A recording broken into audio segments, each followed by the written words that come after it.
Hello guys, welcome back to my YouTube channel. आज हम पढ़ेंगे क्लासिकल मैकेनिक्स का एक topic D'Alembert principle. So basically D'Alembert principle एक स्टेटमेंट है फंडामेंटल लॉ ऑफ मोशन के लिए क्लासिकल मैकेनिक्स में। ये प्रिंसिपल बेसिकली स्टेट करता है इक्विलिब्रियम कंडीशन के बारे में। ये प्रिंसिपल हमें इक्विलिब्रियम कंडीशन के बारे में बताता है जब बॉडी रियल फोर्स और फिक्शियस फोर्स के बीच में रहती है। डी-एलेम्बर्ट प्रिंसिपल एक जनरलाइज्ड प्रिंसिपल है वर्चुअल वर्क के लिए।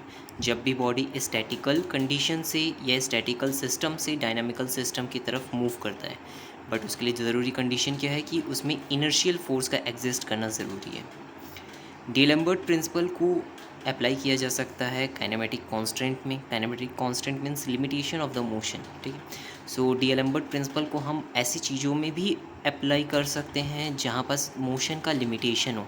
मीन्स जस्ट सपोज करिए कि अगर हम एक बॉल को किसी एक फ्रेम के अंदर मूव करवा रहे हैं, जिस सपोज अगर हमारा एक स्क्वायर फ्रेम है, ठीक, इसके ऊपर हमने एक बॉल रख दिया और वो बॉल कंटिन्यूसली मोशन में है, तो उसकी वेलोसिटी क्या करेगी, वो वेलोसिटी पे डिपेंड तो करेगा बॉल, लेकिन उसका मोशन लिमिटेड हो जाएगा, ठीक है। डिग्री ऑफ फ्रीडम उसके लिए लिमिटेड हो जाएगी। तो ऐसी जगहों पे भी हम डी-एलेम्बर्ट प्रिंसिपल्स को यूज़ कर सकते हैं। बट रिवर्सिबल डिस्प्लेसमेंट जहाँ पास हो वहाँ हम डी-एलेम्बर्ट प्रिंसिपल का यूज़ नहीं कर सकते। स्टेटमेंट देखते हैं। तो according to the D'Alembert principle, the sum of the difference of forces acting on a system of particles and time derivative of momentum is zero when projected onto the virtual displacement. Means according to the D-Alembert principle, the total sum of the forces on the system of the I particle, means there are the several particles, so the total force on that particle is Fi. The change in the rate of change of momentum is dp by dt on the I particle. So their differences, sum of their differences with the product of virtual force, that is this is virtual force, is zero. That is the D-Alembert principle. अगर हम बात करते हैं mathematical expression के या derivation का, so according to the Newton's law we know what force is always equals to the rate of change of momentum. So we can consider a system for the ith particle. So then according to the Newton's law, it will follow that force will be equals to rate of change of momentum for the ith particle, or for the system of I particle the force will be what, dp by di. Okay, so we can write the derivative as in the form of dot. Okay, the first derivative we can shift this pi to the left side, it will be what, fi minus pi equals to 0. Okay, that is the first part of the D-Alembert principle we are going to prove, where I will be what, it will be the value for the first particle, second, third, and then so on. Okay, after that from the equation 2 what we can conclude, that we can conclude for the particle is in what, it is in equilibrium, which means we are saying what, the change in the force, okay, or the difference of the force and the momentum is equals to 0, which means whatever the value we are going to have, जो भी value हमें मिलेगी वो क्या होने वाली है, वो ज़ीरो होने वाली है। अगर वो ज़ीरो होगी तो बॉडी क्या है या सिस्टम क्या है, इक्विलिब्रियम में है।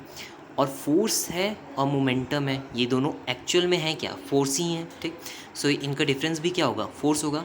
सो वर्चुअल वर्क डन क्या हो जाएगा इस सिस्टम पर, वर्चुअल वर्क डन इस सिस्टम पर, वर्चुअल वर्क डन जो रहेगा इस सिस्टम पर वो क्या हो जाएगा, for the system of the I particle the virtual work done will be what, force into the virtual displacement, that is our equation 3, which will be equals to 0. Why we are taking equal to 0, because it is what, it is in equilibrium. हम इसे 0 के equal क्यों लेते हैं, क्योंकि ये equilibrium के equal है, ठीक है।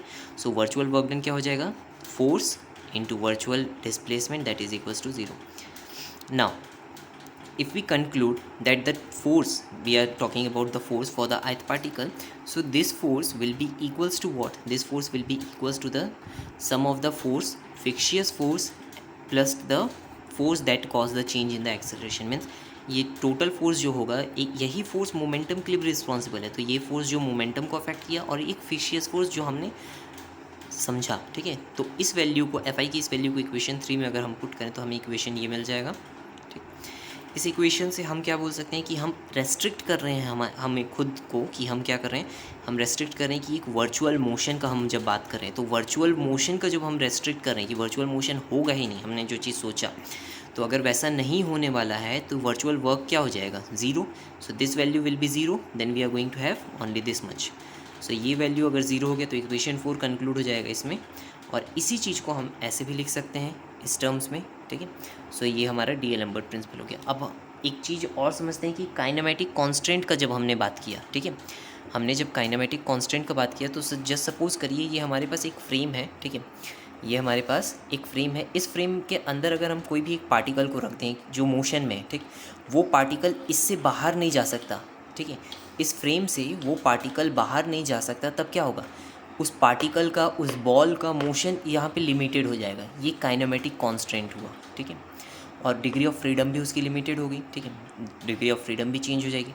तो कोई भी पार्टिकल अगर सर्टेन फ्रेम से अगर वो बाहर नहीं जा सकता है, ठीक है, तो वो क्या कहलाता है, काइनेमेटिक कांस्टेंट के अंदर आता है। वो किसके अंदर आता है, काइनेमेटिक कांस्टेंट के अंदर। सो होप आपको ये वीडियो पसंद आया होगा। मेरे चैनल को लाइक शेयर एंड सब्सक्राइब ज़रूर करें। Thank you so much.